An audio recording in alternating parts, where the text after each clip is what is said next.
આવે છે કે સિવિલ ડિફેન્સની ડ્રીલ થશે, બરોબર છે. ગૃહમંત્રી અમિત શાહ સાહેબે સિવિલ ડિફેન્સ ટીમને એલર્ટ કર્યા છે યુદ્ધની પરિસ્થિતિમાં તૈયાર રહેવા માટે, બરોબર.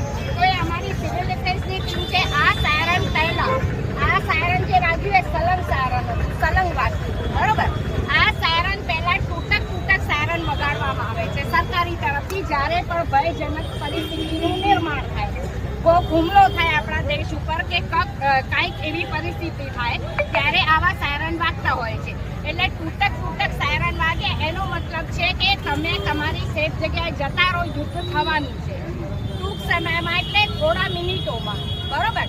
તૂટક સાયરન થોડું વાગે ને બંધ થઈ જાય, થોડું વાગે ને બંધ થઈ જાય, એવું 5 થી 7 મિનિટ સુધી વાગતું હોય છે. પછી જેવી બોર્ડર ઉપર પરિસ્થિતિ અડધો કલાકે વાગે.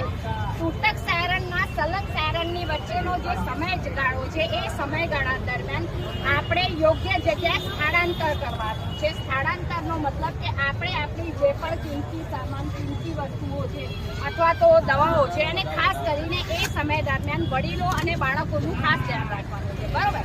કારણ કે આવા સમયમાં માણસો બી જતા હોઈએ છે, બરોબર. એટલે બીવાનું બિલકુલ નથી. યુદ્ધનું સાયરન છે એનો મતલબ એવું નથી કે આપણા ઉપર બમ ગોળા પડવાના છે, એવું બિલકુલ નથી. યુદ્ધ તો બોર્ડર ઉપર જ છે, પરંતુ અનેક ઘણી વિકરાળ પરિસ્થિતિઓમાં યુદ્ધ આંતરિક પણ થઈ જાય છે. આંતરિક એટલે અમુક એરિયા ઉપર પણ એ લોકો બમબારી કરે છે, જે કારણે સાચવવા માટેની આ એક અલર્ટનેસ છે, એક તમને ચેતવણી છે કે આવા સાયરનો વાગે તો તમે સચેત થઈ જજો, બરોબર. સચેત થવાનો મતલબ એવું નથી કે તમે ભાગદોડ કરો કે તમારા વડીલોને હાય હુહા કરો.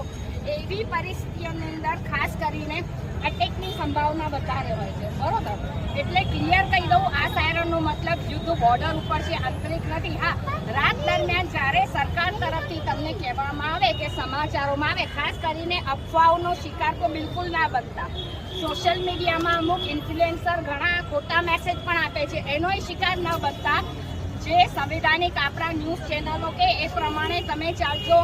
અને આવા સમયે જ્યારે બ્લેકડાઉન જાહેર થાય, બ્લેકડાઉનનો મતલબ છે મોટા વડીલો કહે છે અંધારપટ, બરોબર.